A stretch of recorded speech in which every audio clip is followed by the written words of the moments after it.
The advertising game is not as cut and dried as many people think.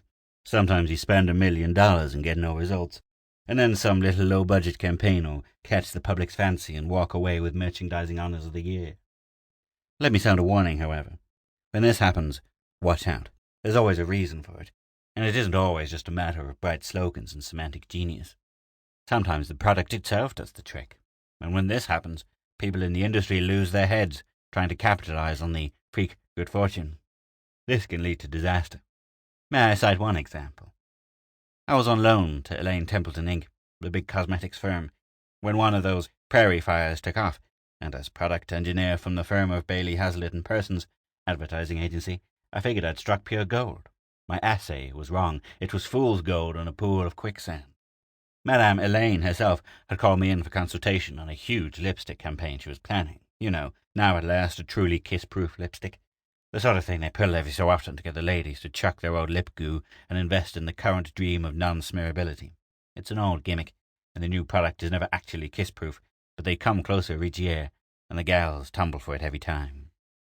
Well, they wanted my advice on a lot of details, such as optimum shades and new name, size, shape, and design of container, and they were ready to spend a hunk of moolah on the build-up. You see, when they give a product a first-class advertising ride, they don't figure on necessarily showing a profit on that particular item. If they break even, they figure they're ahead of the game, because the true purpose is to build up the brand name. You get enough women raving over the new Elaine Templeton lipstick, and the first thing you know, sales start climbing on the whole line of assorted aids to seduction. Since E.T. Inc. was one of our better accounts, the old man told me to take as long as was needed, so I moved into my assigned office in the 12-story E.T. building, secretary, scotch supply, ice bags, ulcer pills and all, and went to work setting up my survey staff. This product engineering is a matter of cut and try. You get some ideas, knock together some samples, try them on the public with a staff of interviewers, tabulate the results, draw your conclusions, and hand them over to production with a prayer. If your ad budget is large enough, your prayer is usually answered, because the American public buys principally on the we know what we like and we like what we know principle. Make them know it, and they'll buy it. Maybe in love, absence makes the heart grow fonder, but in this business, familiarity breeds nothing but sales. Madame Elaine had a fair staff of idea boys herself.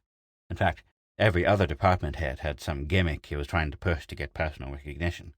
The old hag liked this spirit of initiative, and made it plain to me I was to give everyone a thorough hearing. This is one of the crosses you have to bear.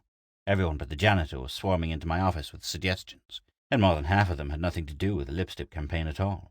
So I dutifully listened to each one, had my girl take impressive notes, and then lifted my left or right eyebrow at her.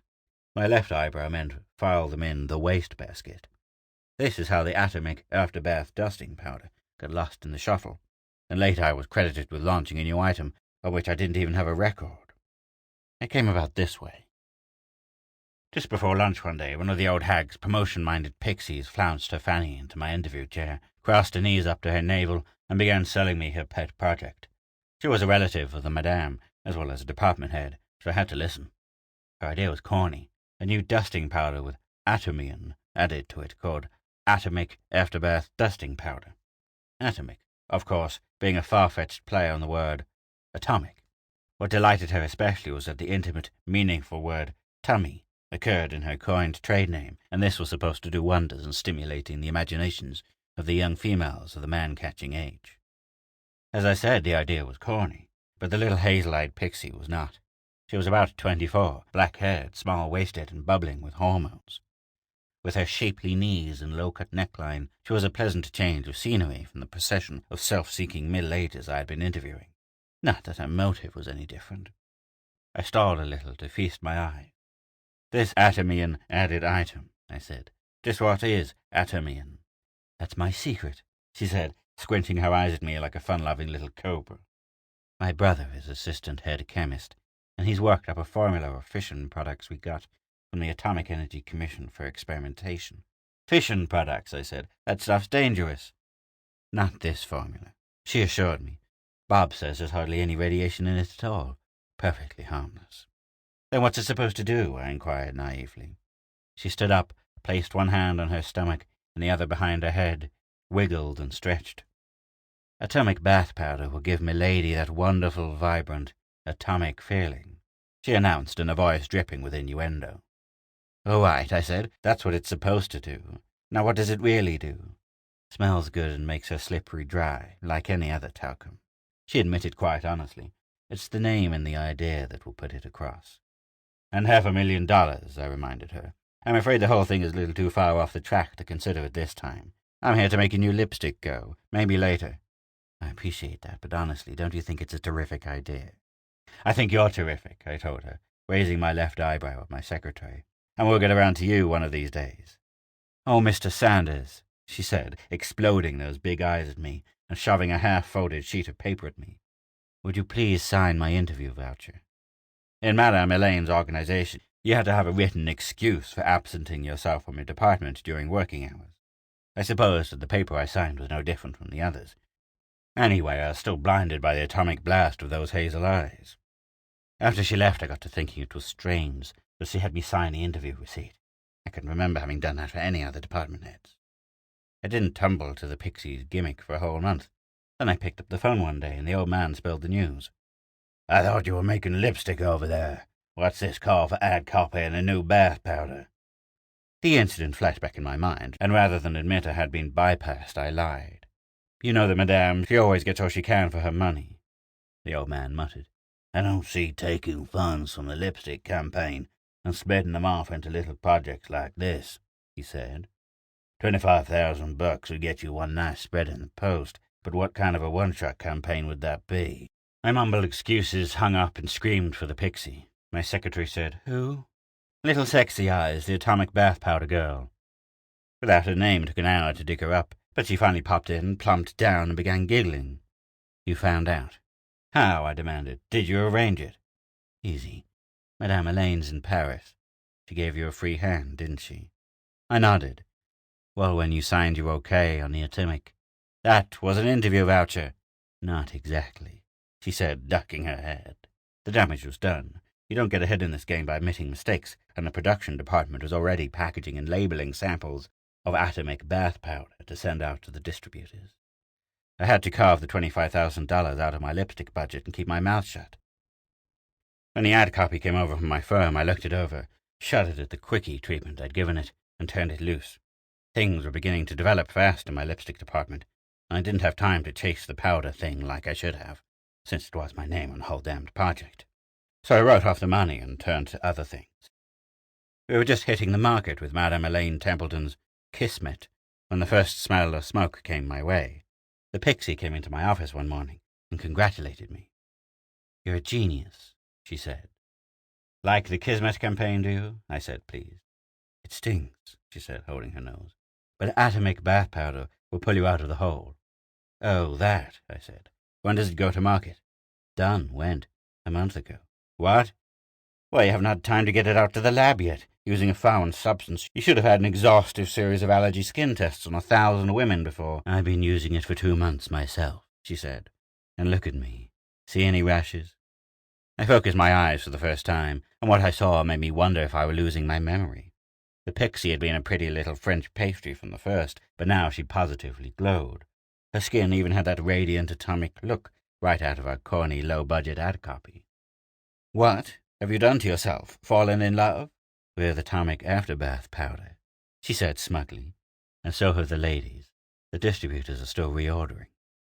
Well, these drug sundries houses have some sharp salesmen out, and I figured the bath powder must have caught them needing something to promote. It was a break. If we got the $25,000 back, it wouldn't hurt my alibi a bit, in case the Kismet production failed to click. 3 days later, the old man called me from the New York branch of our agency. Big distributor here is hollering about the low budget we've given to this atomic bath powder thing, he said. He tells me his men have punched it hard and he thinks it's catching on pretty big. Maybe you better talk the madam out of a few extra dollars.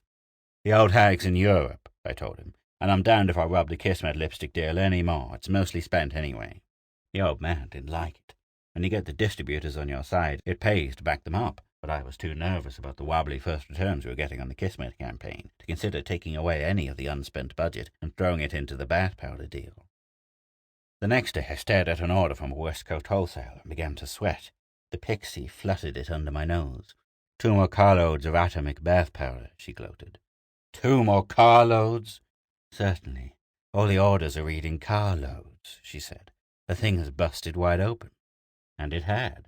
Everybody, like I said earlier, lost their head. The bath powder plant was running 3 shifts and had back orders chin high. The general manager, a joker name of Jennings, got excited, cabled Madame Elaine to get back here pronto, which she did, and then the panic was on. The miracle ingredient was this atomian, and if atomian sold bath powder, why wouldn't it sell face cream, rouge, mud pack shampoos, fingernail polish, and eyeshadow? For that matter, the old hag wanted to know, why wouldn't it sell Kismet lipstick? The answer was, of course, that the magic legend contains the exclusive new beauty aid Atomian did sell these other products. Everything began going out in carload lots as soon as we had the new labels printed, and to be truthful, I breathed a wondrous sigh of relief, because up to that moment my Kismet campaign had promised to fall flat on its lying crimson face. The staggering truth about Atomian seeped in slowly. Item 1. Although we put only a pinch of it in a whole barrel of talcum powder, it did give the female users a terrific complexion. Pimples, blackheads, warts, freckles, and even minor scars disappeared after a few weeks.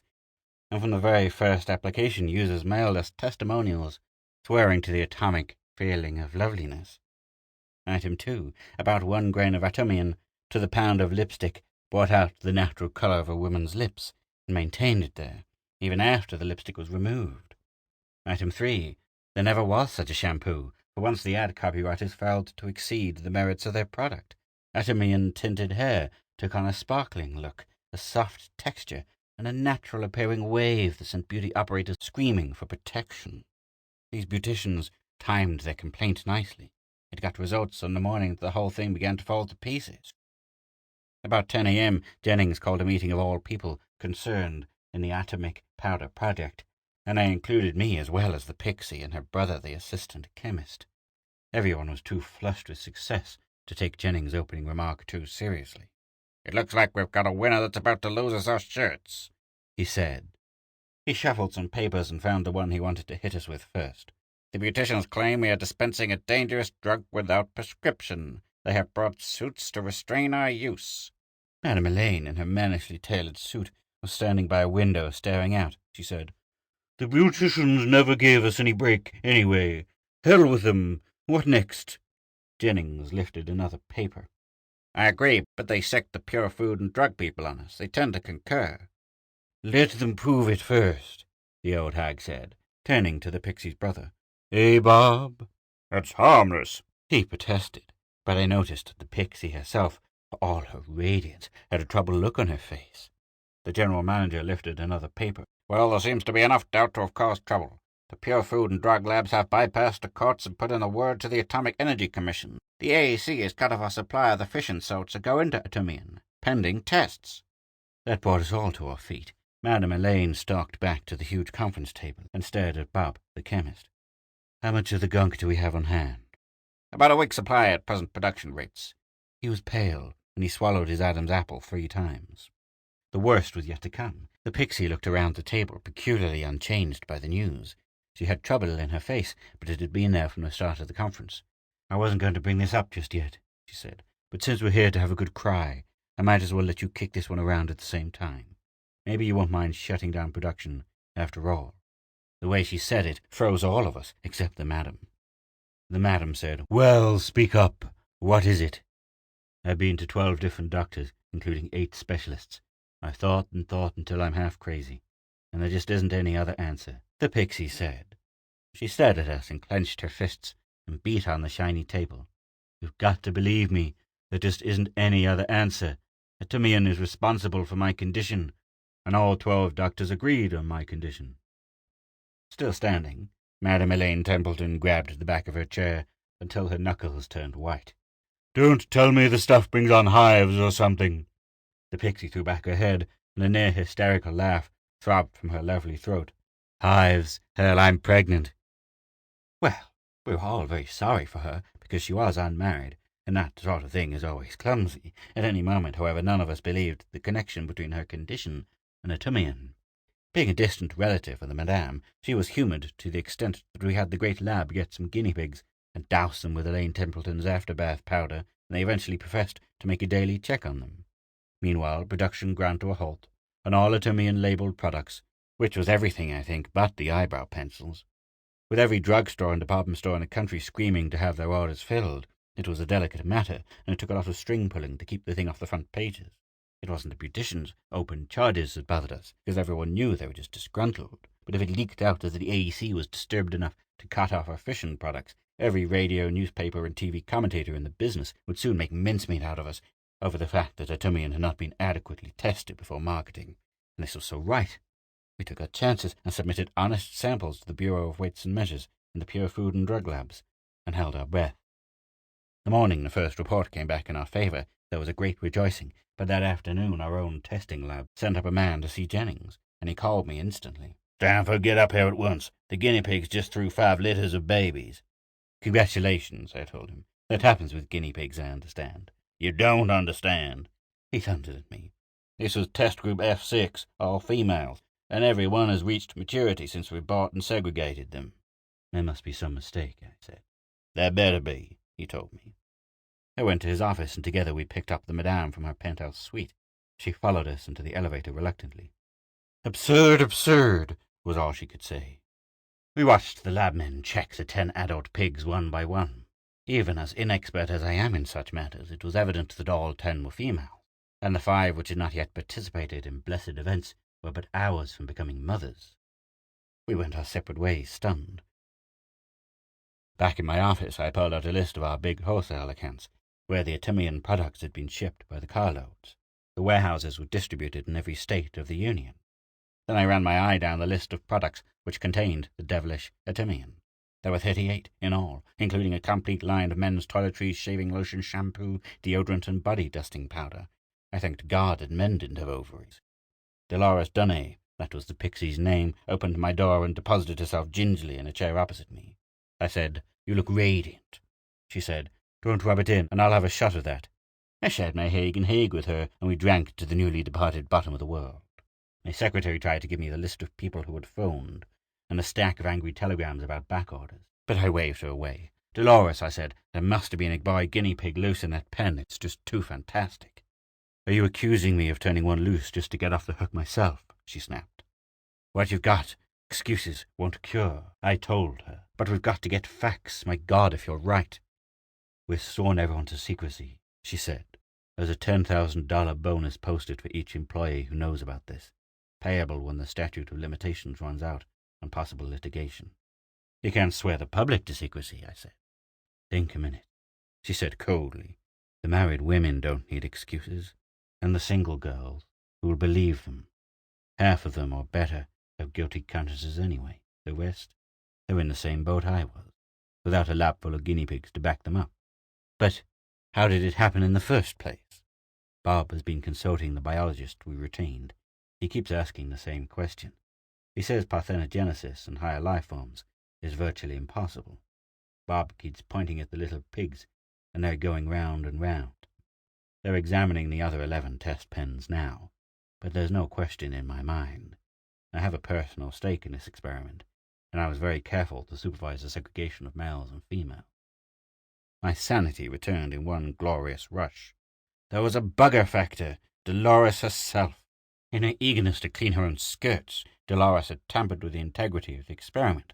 Probably she'd arranged for artificial insemination just to be sure. The tip-off was the 100% pregnancy of one whole test batch. 10 out of 10. Even if one buck had slipped in inadvertently and someone was covering up the mistake, why, you wouldn't expect anything like a 100% take. "Dolores," I said, "you are a naughty girl in more ways than one." She got up and refilled her glass, shaking her head. "The ever-suspicious male," she said. "Don't you understand? I'm not trying to dodge my responsibility for my condition. The whole mess is my fault, from beginning to end. But what kind of a heel will I be if we get clearance from the AEC and start shipping out atomic products again, knowing what I do? What's more, if we let the stuff float around indefinitely, someone is going to run comprehensive tests on it, not just allergy test patches like they're doing at the government labs right now." "Yeah," I said. "So we all bury the hottest promotion that ever hit the cosmetics industry and live happily ever after." She hit the deck and threw her whiskey glass at me, which did nothing to convince me that she wasn't telling the tallest tale of the century, to be conservative. We sat and glared at each other for a few minutes. Finally, she said, "You're going to get proof, and damned good proof, any minute now." "How so?" Nothing this experiment revealed would be valid to me, I figured, now that I was convinced she had deliberately fouled it up. Bob and the biologists should be up here any minute. I told them I'd wait in your office. I know something you don't. I'm just waiting for them to verify it. She was much too confident, and I began to get worried again. We waited for 10 minutes, 15, 20. I picked up the phone and dialed the lab. The woman assistant answered and said that the two men were on the way up right now. I asked, what have they been doing down there? She said, they've been doing cesarean sections on the animals in test pen M4. Cesarean sections, I repeated. She affirmed it, and Dolores Donnet got a tight little humorless smile on her face. I hung up and said, they're on the way up, and what's so funny? She said, you know what I think? I think you've been using atomic products on you. So what? I demanded. I was responsible for this campaign too. I've been waiting for a rash to develop almost as long as you have. She said, when Bob comes in, look at his complexion. All three of us are being guinea pigs, I guess. I still don't see what's so damned amusing, he said. You still don't tumble, eh? All right, I'll spell it out.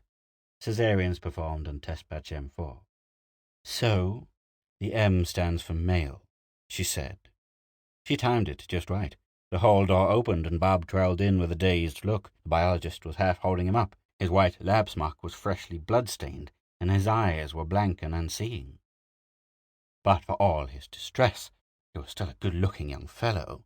His skin had that lovely, radiant, atomic look, just like mine.